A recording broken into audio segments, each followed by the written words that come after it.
How do you think Clark is handling this? I think she's handling great. I think she talks a lot of and she gets a lot of back. So she deserves everything she gets because she gives it as good as she gets. She's just not built for the physicality of this league. Like, she's third or fourth in betting odds on being MVP at the WNBA. These people are so disrespectful and so unknowledgeable and so stupid.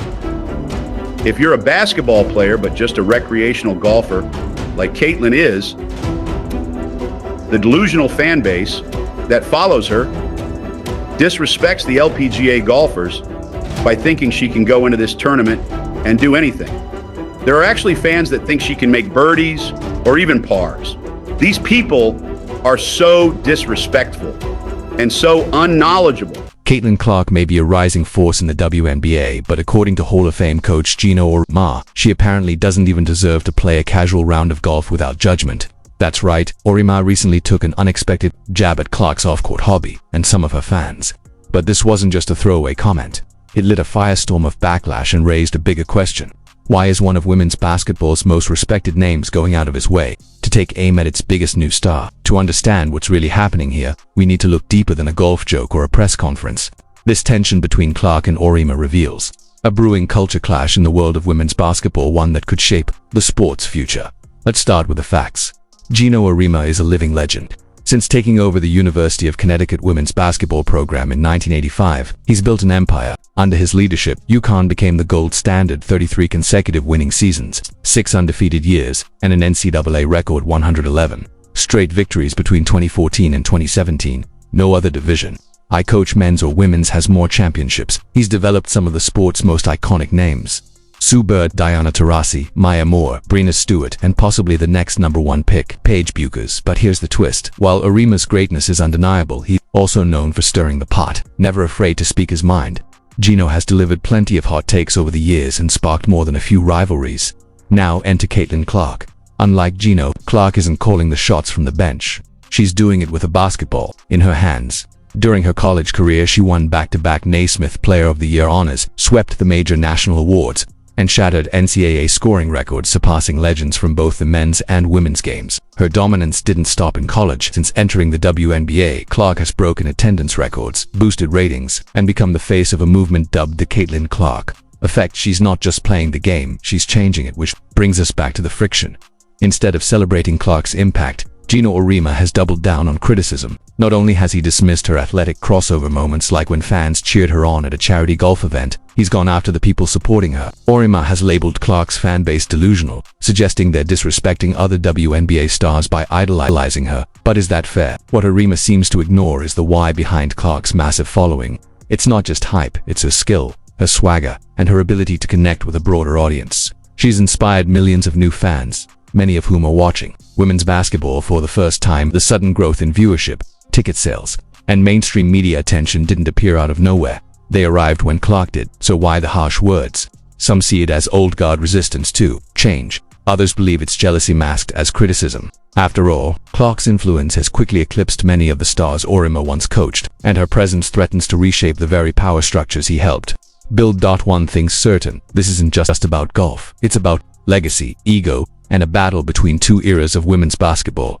Geno Auriemma helped create the system. Caitlin Clark is rewriting the rules, and whether he likes it or not, the game is changing. You're a college player, and you're a great college player like Caitlin was. The delusional fan base that follows her disrespected the WNBA players by saying she's going to go in that league and tear it apart. There were actually odds on she's third or fourth in betting odds on being MVP at the WNBA. These people are so disrespectful and so unknowledgeable and so stupid that it gives women's basketball a bad name. Okay, so the kid was set up for failure right from the beginning. So if you're a WNBA player, and believe me, I've coached the best, and I've pissed them off a lot, and they let me know about it, but they were tremendously disrespected, and none of them are going to say. A closer look reveals that Geno Auriemma's bias may be showing, and it's not exactly subtle. The stars he praises most, they just so happen to be the players he personally coached. That loyalty makes sense, but it also puts his legacy in direct tension with Caitlin Clark's rise as possibly the greatest women's basketball prospect ever to leave college.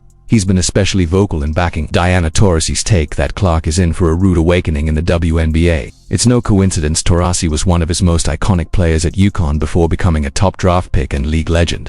Now, both she and Auriemma have questioned Clark's ability to thrive at the pro level, suggesting she's overhyped and underprepared. But here's the thing. Neither of them believed in Caitlin's greatness as she entered the league, and now, with her rewriting the rules and shattering records, that doubt is starting to look more like resistance to change than honest critique. It's coming into the league, and Diana said it best. This kid's in for a rude awakening. And they all jumped over her, but they didn't read the whole thing that she said. But nobody's printing. Diana Taurasi was right. This kid's on the wrong team. She's got the wrong skill set to handle the physicality of that league, and she's a rookie. It hasn't aged well, not even close. Caitlin Clark has been thriving in the WNBA even with the intense physical play opponents have thrown her way.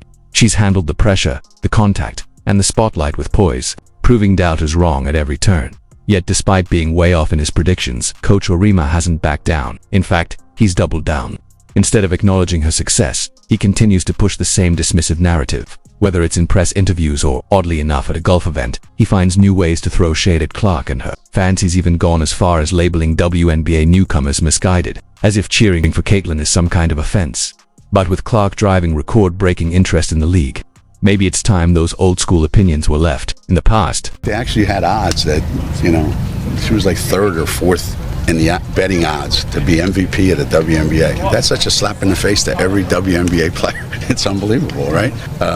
But it comes from a place where people want it so bad, but it's misguided, and certainly she's not, I don't think, driving it. She's not out there campaigning for it. And on the golf course, Geno Auriemma keeps the criticism coming, speaking about Caitlin Clark as if her standout rookie season doesn't exist. He talks like she's just another player, ignoring the records she's already setting and the spotlight she's brought to the league. But he doesn't stop there. He goes after Clark's entire team, taking issue with how they've stood up for her amid the excessive physicality she's endured. There's a clear tone of bitterness as he draws comparisons to his own past, hinting at how differently he believes things were handled during his coaching days.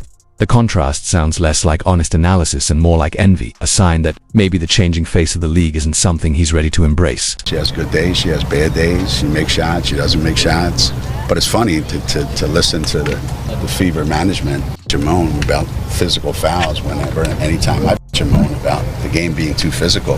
There's always somebody on that staff saying that I'm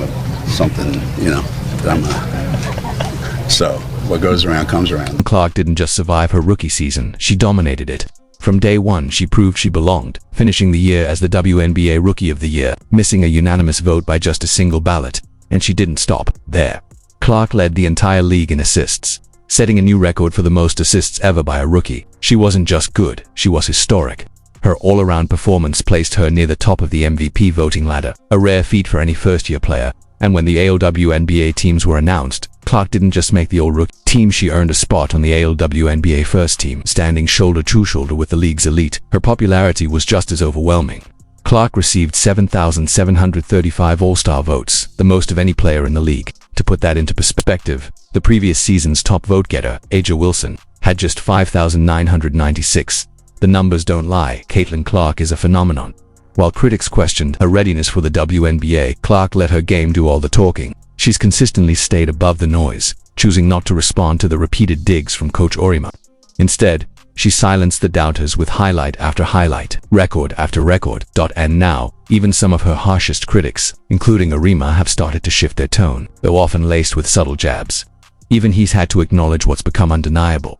Caitlin Clark is not just living up to the hype, she's redefining it. It's a lot of back. So she deserves everything she gets because she gives it as good as she gets it. She's just not built for the physicality of this league. Yeah. And she's not quick enough to get away from the physicality. So there's a lot of learning curve, like Diana said. And when she gets it, she has elite skills that are going to really help her. Yeah. But she needs to be on a better team, and she needs to be more experienced, and that will come. But for these ridiculous fans who had her slotted as the next Diana, now they're out of their mind. Caitlin Clark didn't just survive her rookie season, she dominated it. From day one, she proved she belonged, finishing the year as the WNBA Rookie of the Year, missing a unanimous vote by just a single ballot. And she didn't stop there. Clark led the entire league in assists, setting a new record for the most assists ever by a rookie. She wasn't just good, she was historic. Her all-around performance placed her near the top of the MVP voting ladder, a rare feat for any first-year player. And when the ALWNBA teams were announced, Clark didn't just make the All-Rookie team, she earned a spot on the ALWNBA first team, standing shoulder to shoulder with the league's elite. Her popularity was just as overwhelming. Clark received 7,735 All-Star votes, the most of any player in the league. To put that into perspective, the previous season's top vote-getter, A'ja Wilson, had just 5,996. The numbers don't lie. Caitlin Clark is a phenomenon. While critics questioned her readiness for the WNBA, Clark let her game do all the talking. She's consistently stayed above the noise, choosing not to respond to the repeated digs from Coach Auriemma. Instead, she silenced the doubters with highlight after highlight, record after record. And now, even some of her harshest critics, including Auriemma, have started to shift their tone. Though often laced with subtle jabs, even he's had to acknowledge what's become undeniable. Caitlin Clark is not just living up to the hype, she's redefining